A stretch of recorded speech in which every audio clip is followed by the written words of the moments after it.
집사님 한 분이 하도 좀 집에 좀 오세요 그래서 요즘 아무리 좋아도 쉽게 선뜻 만납시다 하는 사람이 없는데 이 집사님이 하도 보자고. 그런데 어른들이 보자고 할 때 분명히 이유가 있어요.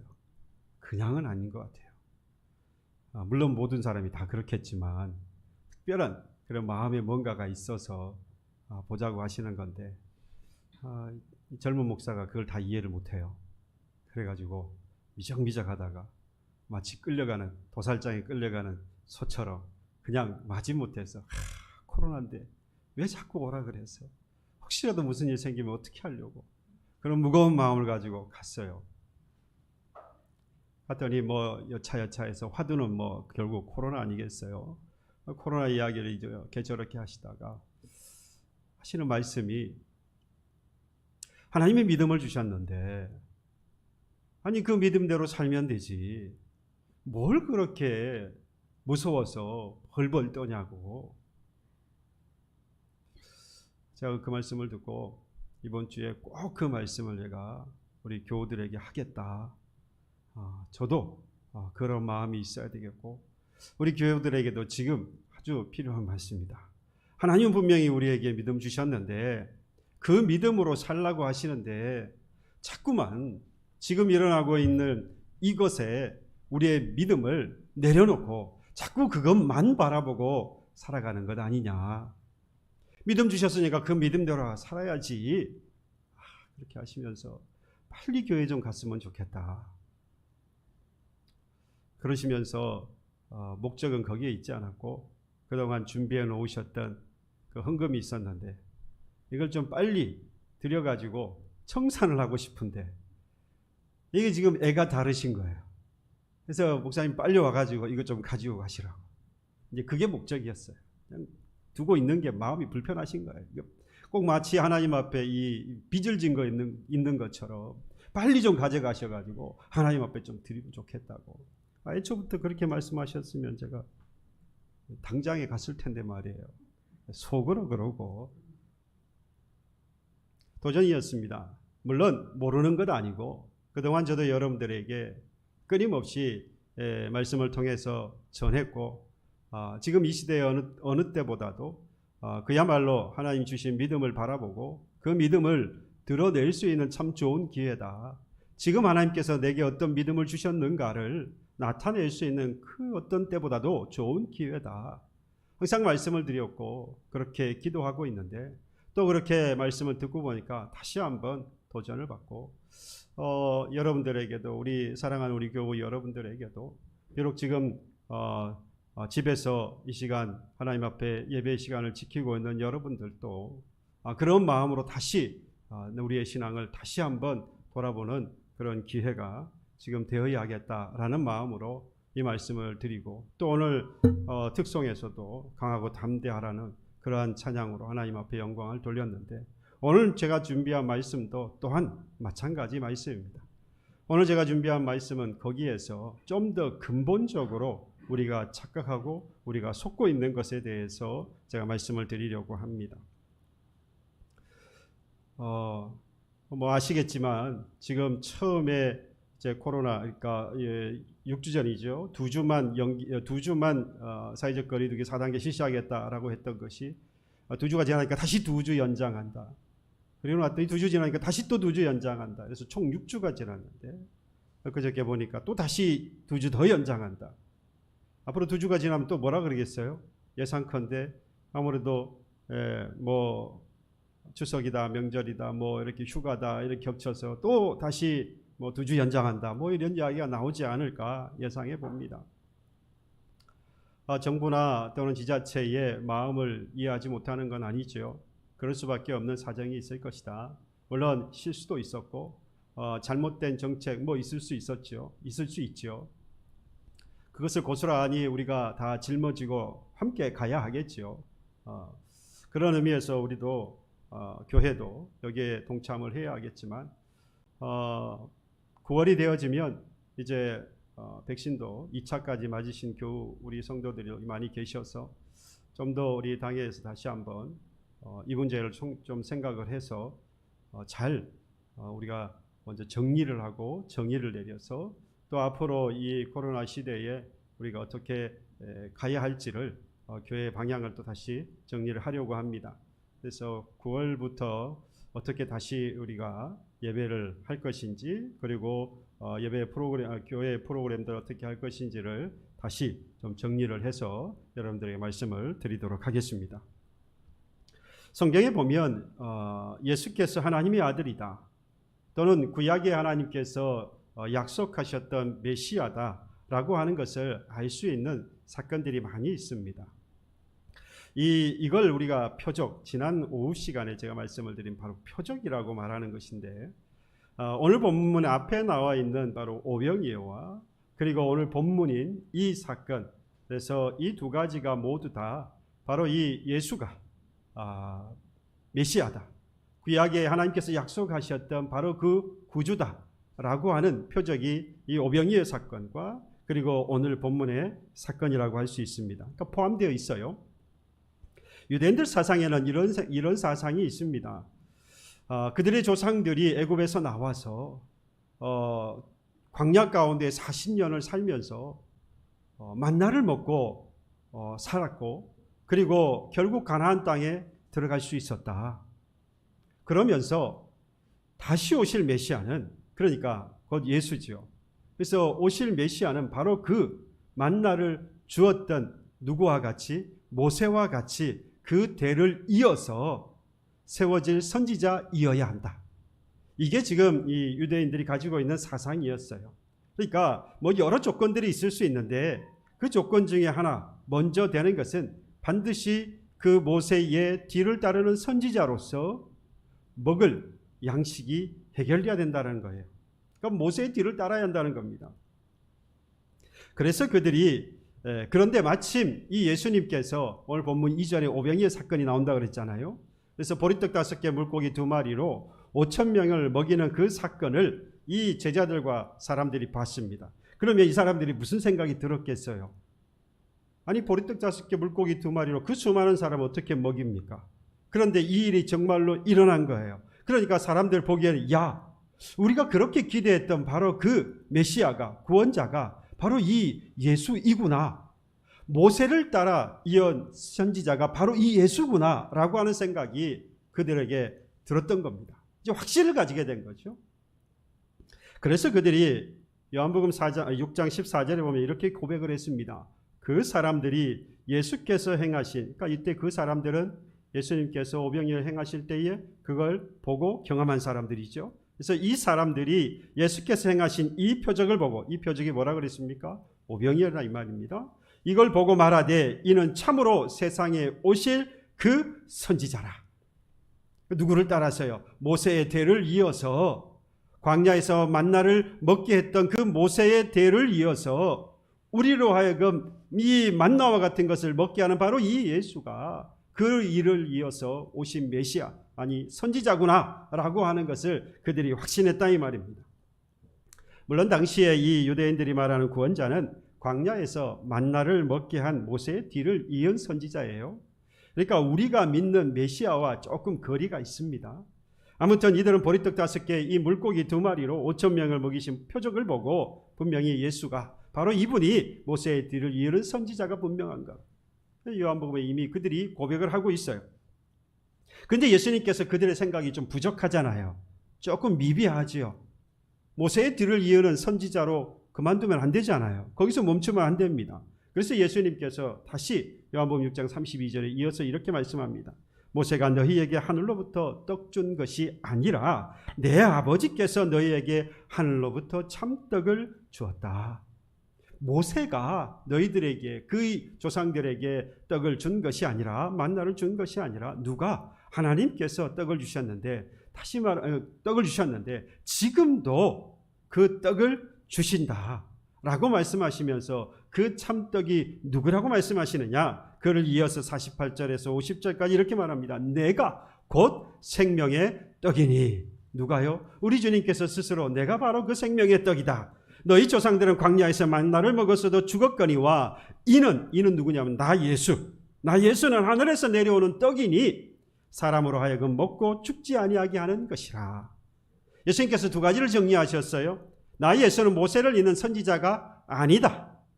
그 두 번째는 뭡니까? 너희들의 조상들은 광야에서 만나를 먹었으나 죽었고 나는 생명의 떡으로서 먹는 자, 곧 믿는 자는 뭐 할 것이라는 겁니까? 영원히 살 것이라. 영생을 얻을 것이라. 이것이 오병이어를 통해서 예수님께서 제자들과 그 자리에 있었던 사람들에게 전한 메시지였습니다. 이걸 보고 표적이라 그래요. 그래서 표적이 나타났다라고 말하면 예수가 무엇인 것을, 메시아인 것을, 구원자이신 것을 나타내고자 하셨던 일을 보고 뭐라고 말하는 거예요? 표적이다라고 이야기하는 겁니다. 제가 이 말씀을 드린 대로 이 오병이어와 더불어서 함께 오늘 본문에서도 그것이 무엇이라고 했습니까? 오늘 본문도 표적이라고 말씀을 드렸습니다.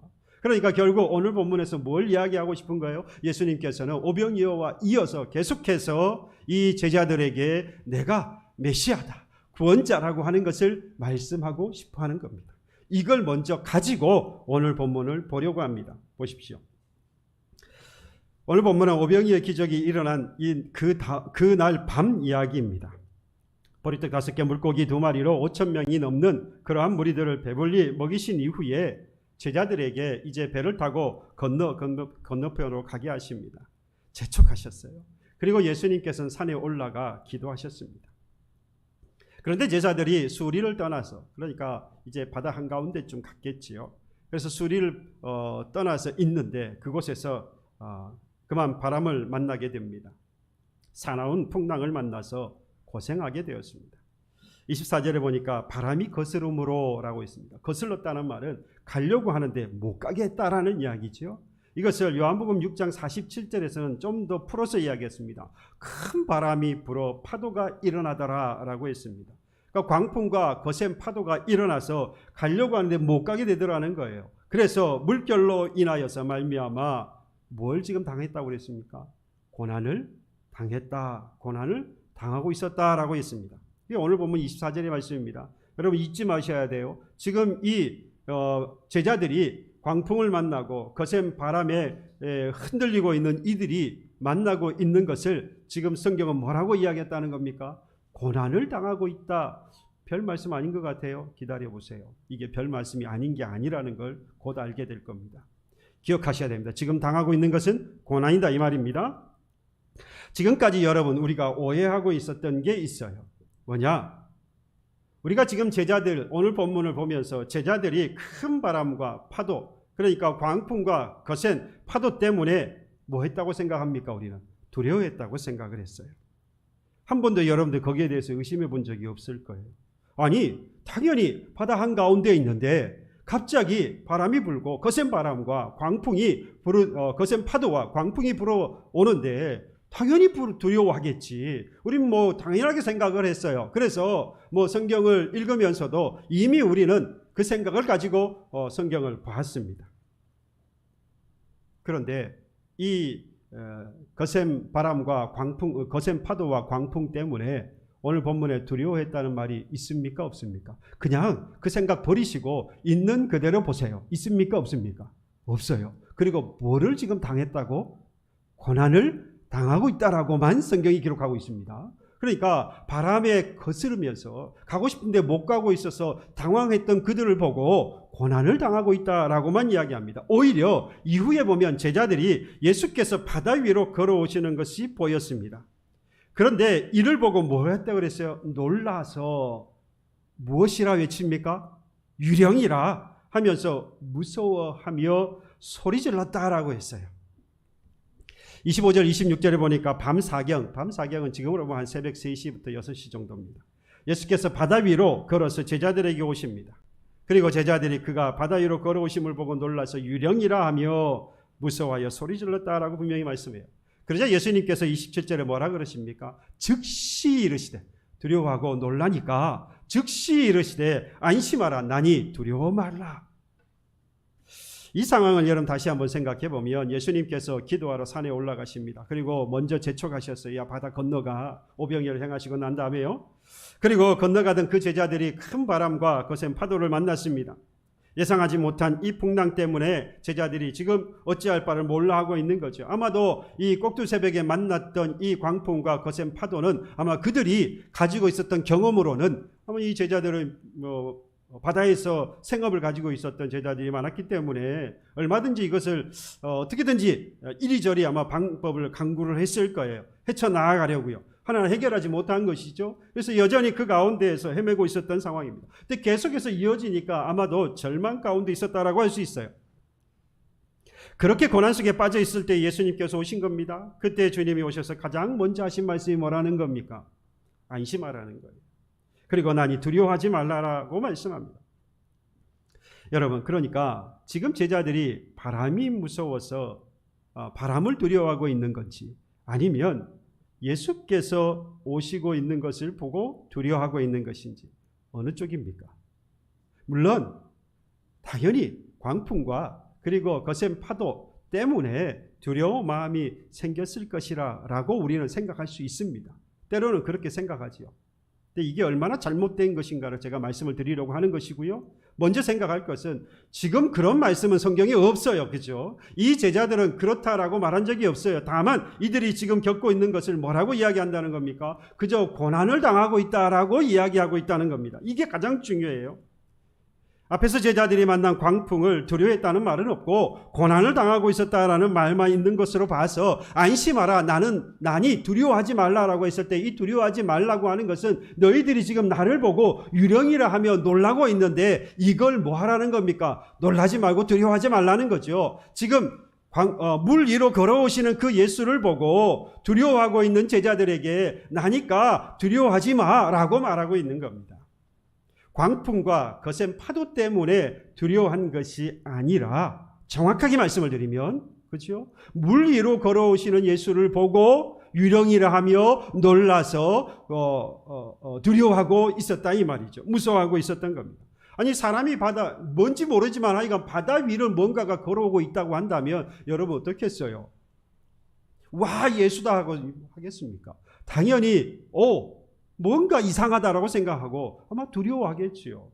한밤에 뒤에 뭐가 쓱 지나가도 깜짝 놀래가지고, 어떤 분은 그랬다고 했지 않습니까? 기도하면서 하나님 한 번만 음성 들려주시면 내가 두 번 다시 하나님 의심하지 않고 열심히 살겠다. 그래서 하나님 그래 라고 대답했더니 깜짝 놀라서. 여러분, 한밤중에 바다 위로 뭔가가 걸어온다는 것은 이 제자들의 반응은 지극히 당연한 일입니다. 우리도 그럴 거니까요. 사람은 물 위로 걸을 수 없습니다. 더군다나 풍랑이 있는 바다 위를 정말로 걸을 수 없는 겁니다. 여러분, 여기서 우리가 비교해 볼 게 있어요. 조금 전에 보리떡 5개, 물고기 2마리로 5,000명을 먹이실 때에 제자들은 이 표적을 보고 참으로 세상에 오신 그 선지자라고 고백을 했어요.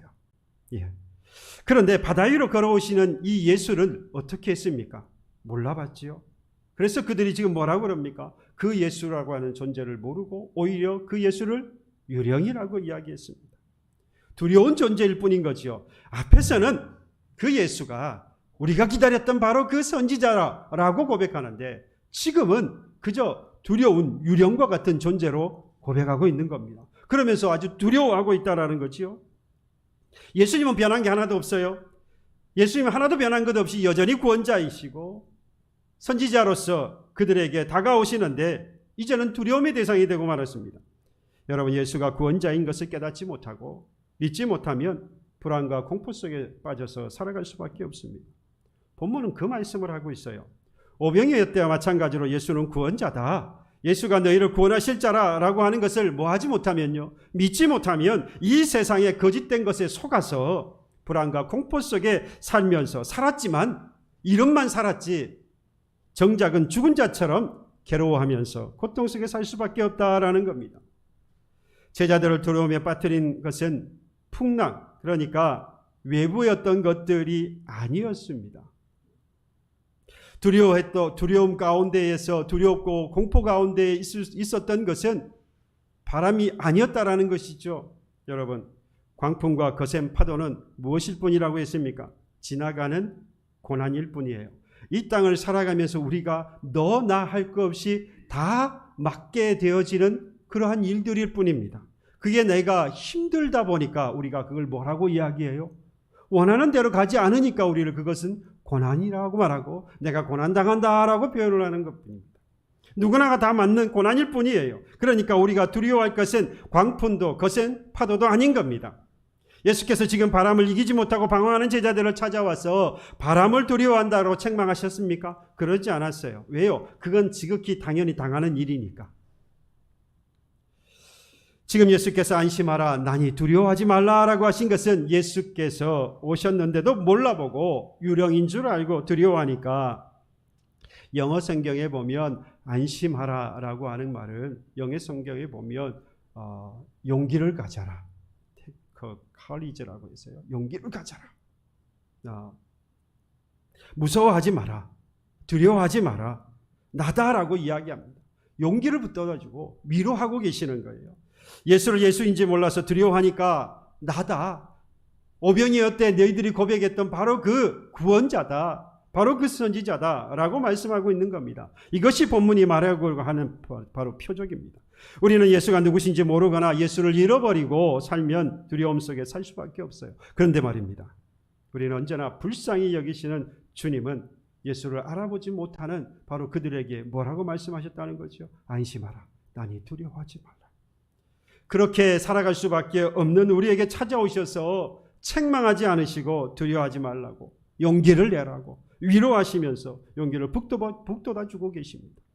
그런데 우리도 모르는 사이에 이 광풍과 거센 파도, 이것 때문에 두려워하고 무서워합니다. 이걸 당연하게 지금 받아들였다라는 거예요. 애초에 여러분, 이러한 것들은 무서워할 대상이 아니었습니다. 제가 오늘 여러분들에게 강조해서 드리고 싶은 말씀은 지금 불고 있는 이 거센 광풍과 그리고 거센 파도라고 하는 것 자체가 우리가 두려워할 대상이 아니었다라는 거예요. 처음부터 이러한 것들은 두려워할 우리의 대상이 아닙니다. 그저 이것들은 뭐 할 뿐입니까? 우리가 당하고 있는 고난이라고 말할 뿐이지, 고난을 당하고 있는 것 뿐이지, 처음부터 이거는 우리가 두려워할 대상이 아니었어요. 우리가 두려워하고 우리가 무서워할 것은 뭡니까? 사실 제자들이 지금 두려워하고 있는 그것이 우리를 두렵게 하는 게 맞습니다. 예수를 예수로 몰라보는 것. 예수가 나의 구원자라고 하는 것을 모르는 바로 그것을, 깨닫지 못하고 믿지 못하는 바로 그것을 우리는 뭐 해야 하는 겁니까? 두려워해야 하는 거예요. 그런데 예수를 예수로 구주로 믿지 않는 것에 대해서 지금 누구도 두려워하지 않고 살아갑니다. 뭘 두려워합니까? 오히려 두려워할 이유가 하나도 없는 바로 그 광풍과 거센 파도를 두려워하고 산다, 이 말이에요. 가난을 두려워하고 질병을 두려워합니다. 집이 없는 것을 두려워하고요. 인류대학을 가지 못하고 졸업하지 못한 것을 두려워하고 대기업에 취직하지 못하는 것을 두려워합니다. 이러한 것들 벗어나려고 애를 쓰고 노력해야 하지요. 근데 제가 여기서 뭘 말씀드렸습니까? 이것 때문에 두려워하더라, 이 말이에요. 이건 사탄의 계략입니다. 사탄이 우리를 착각하게 만든 거예요. 그게 첫 번째 일어난 사건이 바로 하와의 사건입니다. 하와가 뱀의 유혹에 넘어가서 하나님께서 먹지 말라고 했던 선악을 알게 하는 나무의 실과를 먹었습니다. 그렇지요. 그때 사탄이, 이 뱀이 했던 이야기가 있어요. 이걸 먹으면 하나님과 같이 되리라고 이야기합니다. 이 이야기들은 하와가 결국 그 선악을 알게 하는 나무의 실과를 먹었습니다. 여러분, 사탄이 말했던 네가 이것을 먹으면 하나님과 같이 되리라고 했던 이 말은 사실입니까? 아니면 거짓입니까? 유혹을 한 것이지만 이건 사실이었어요. 왜냐? 선악을 알게 하는 나무의 실과를 먹으면 무엇을 알게 되는 겁니까? 선악을 알게 되는 거예요. 그리고 선악이 무엇인지 분별을 하게 되는 겁니다. 그런데 하나님께서 선악을 알게 하는 나무의 실과를 먹지 말라고 한 것은 결국 모든 것은 다 먹고 모든 것은 다 누리라고 하면서 그걸 먹지 말라고 하는 것은 우리가 단순하게 순종, 불순종, 계명 이렇게 받아들일 것이 아니라 그게 그 사람들에게, 그들에게 필요하다, 필요 없다? 필요 없다. 선악을 알게 하는 나무의 실과를 먹을 이유가 없다. 다시 말하면 선악을 알 이유도 없고 선악을 분별할 이유도 없다라는 거예요. 이건 누구에게만 있는 겁니까? 하나님에게만 있는 거죠. 그런데 선악을 알게 하는 나무의 실과를 먹게 되어서 뭘 알게 되었습니까? 선악을 알게 된 거예요. 그리고 선악이 무엇인지 구별하게 된 겁니다. 다시 말하면 이 사탄이 유혹을 했지만 처음부터 하나님과 같이 되리라고 했던 그 유혹은 사실이었어요. 다만 이 하와가 뭐 한 겁니까? 그 유혹에 넘어간 것이죠. 에덴 동산과 그리고 하나님이 창조하심 그리고 하나님이 누리게 하신 그 모든 것들은 다 처음부터 선한 것이었어요. 그러니까 선한 것을 알 이유도 없고 분별할 필요도 없어요. 그런데 그것을 알게 된 이후로부터 하나님께 뭘 받게 되어집니까? 네가 한 것이 선인지 악인지를 판단받게 되었어요. 그걸 보고 우리는 뭐라고 말하느냐? 심판이라고 말하고 그 심판에 임하는 자는 무엇을 지은 자입니까? 죄를 범한 자예요. 자, 그러면 이 죄를 범한 것, 그래서 하와가 이 먹지 말라고 했던 이 선악을 알게 하는 나무의 실과를 먹게 되어졌을 때에 여러분 가장 먼저 그에게 찾아온 게 뭡니까? 부끄러움이었어요. 뭘 알았습니까? 벗은 줄 알았다라고 했어요. 부끄러움 또는 수치라고 하는 것은 죄의 산물이고 선과 악을 알게 된 증거입니다. 결국 하나님은 이 선악간에 심판할 수밖에 없게 된 겁니다. 사탄의 유혹은 여러분 사실이었습니다. 하지만 중요한 것은요, 사탄이 지금 뭐 한 것이냐면 사람에게 착각하도록 만들었어요. 그러니까 선악을 알게 하는 나무의 실과를 뭐의 대상으로 삼은 겁니까? 두려움의 대상으로 삼은 거예요. 하나님은 선악을 알게 하는 나무의 실과로 사람을 옥죄려고 한 게 아니에요. 하나님이 이걸 가지고 심판의 대상으로 삼으려고 한 게 아니에요. 하나님은 이것을 두려움의 대상으로 동산 중앙에 세워놓은 것이 아닌 거라 이 말입니다. 그런데 사탄은 이것을 마치 두려움의 대상인 것으로 만들어버렸어요. 그렇게 착각하게 만들었다는 겁니다. 선악을 알게 하는 나무의 실과는 처음부터 선한 것이에요. 두려워할 이유가 하나도 없는 것입니다. 그 나무가 두려움의 대상이 되니까 하나님 또는 하나님의 말씀에 왜곡이 되어지기 시작해요. 우리가 지금 두려워하는 것은 여러분, 제가 이 말씀을 드리려고 하는 거예요. 전부 가짜입니다. 전부 가짜예요. 어느 것 하나 두려워하거나 무서워할 것이 없다 이 말입니다. 지금 우리가 살아가면서 느끼고 우리가 느끼게 만들, 우리를 두렵게 만들고 무섭게 만드는 것들은 어느 것 하나라도 실제로 두려움의 대상이 아니에요. 그런데 우리는 뭐 한다는 겁니까? 그것들을 두려워한다 이 말이에요.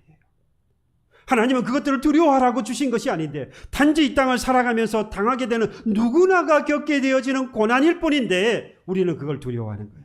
두려움의 대상으로 삼아서 오히려 그 가운데 빠져서 죄 가운데 살아가는 사람이 되고 마는 것입니다. 두려울 것이 아닌데 사탄이 우리가 부족하고 없는 것들을 누리지 못하고 살아가는 것들을 두려워하니까 이런 우리의 마음과 이런 것들을 이용을 해서 사탄이 정말 두려운 것처럼 만들어버린 거예요. 이런 걸 뭐라 그럽니까? 가짜라고 그러는 거예요. 이건 진짜 가짜예요.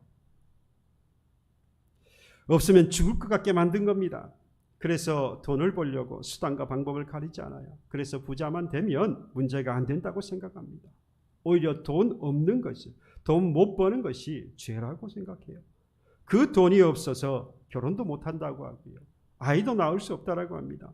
건강염려증에 빠져서 금방이라도 죽을 것 같아 온종일 이 병원 저 병원으로 헤맵니다. 산으로 들로 체육관으로 다닙니다.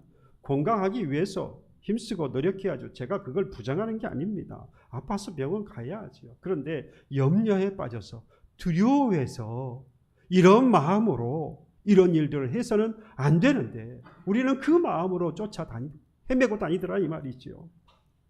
직장을 구하려고 동분서주합니다. 하지만 우리 아무리 준비를 잘해도 마음대로 됩니까? 안 되는 거예요. 그래서 누구를 탓하거나 정부를, 사회를, 그리고 구조를 이러한 것들을 탓하거나 아니면 그러다가 결국 포기해버리기도 합니다. 본문을 보세요. 그렇잖아요. 정확하게 24절 바람이 거스름으로 물결로 말미암아 고난을 당하더라. 그런데 고난당하는 것을 두려움이라고 착각하게 만들어서 정말 두려워할 것들을 다 가려버린 거예요.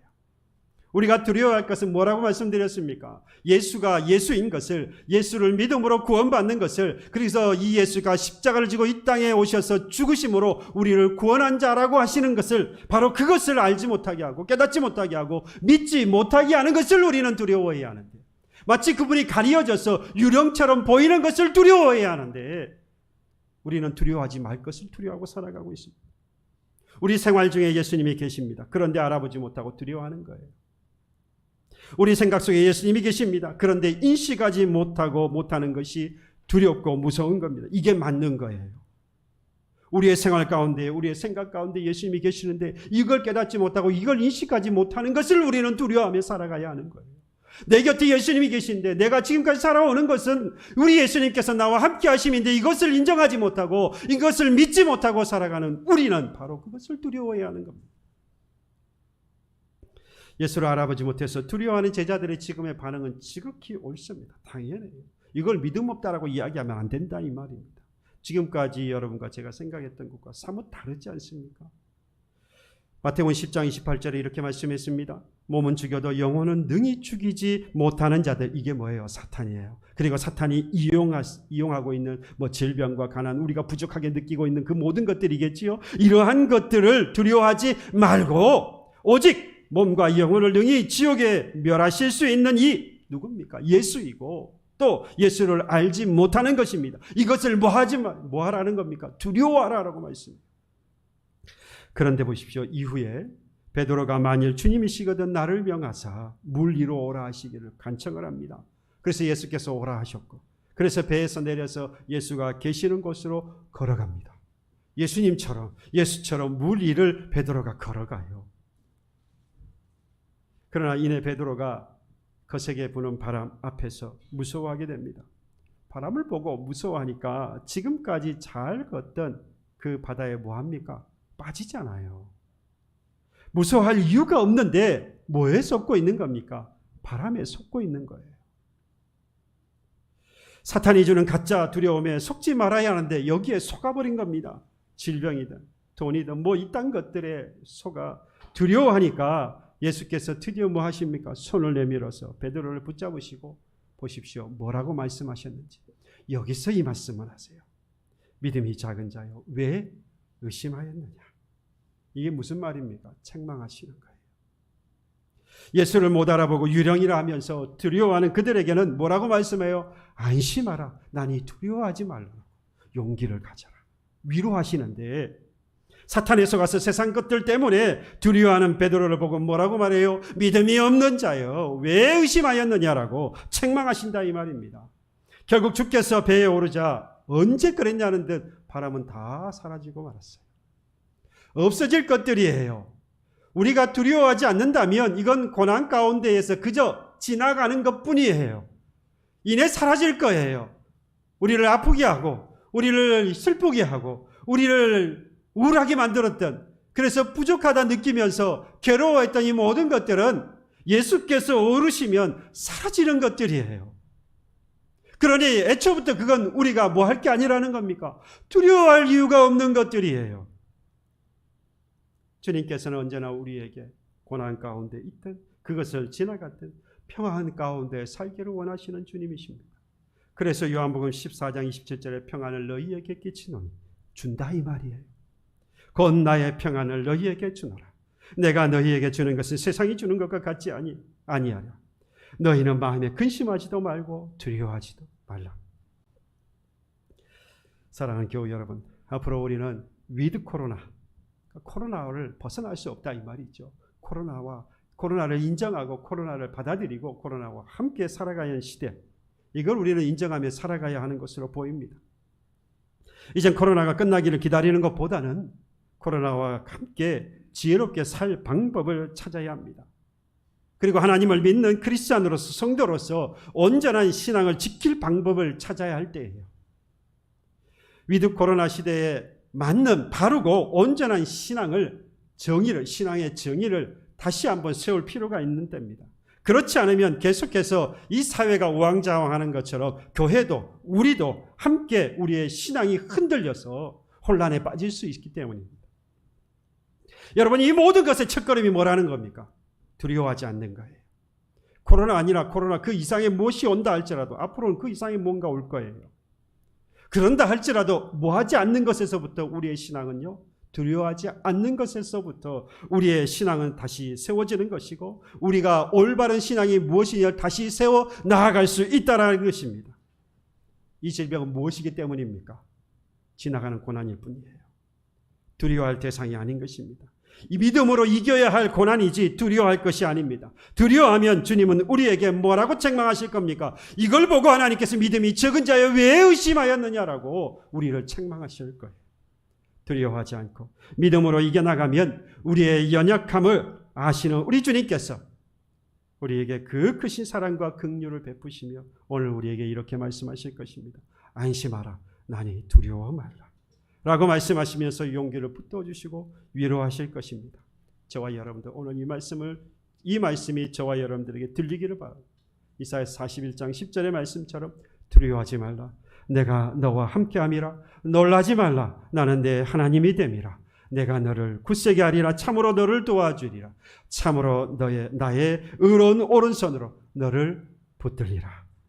주의 음성을 듣고 오늘 두려워하지 않을 것을 두려워하는 그런 어리석은 자가 아니라 코로나 이 시대에 그 어떠한 것을 만났다 할지라도 그것들을 두려워하지 아니하고 다만 지나가야 할 고난, 이겨나가야 할 것뿐 오직 예수가 그리스도임을, 예수가 나를 구원하신 메시아임을 알지 못하고 또는 잊어버리고 살았던 그것을 오늘 두려워하며 그 하나님 앞에 오늘도 이 세상의 것들 무너뜨리고 나를 위로하시는 하나님을 만나는 저와 교회 여러분들이 되시길 주님의 이름으로 축원합니다.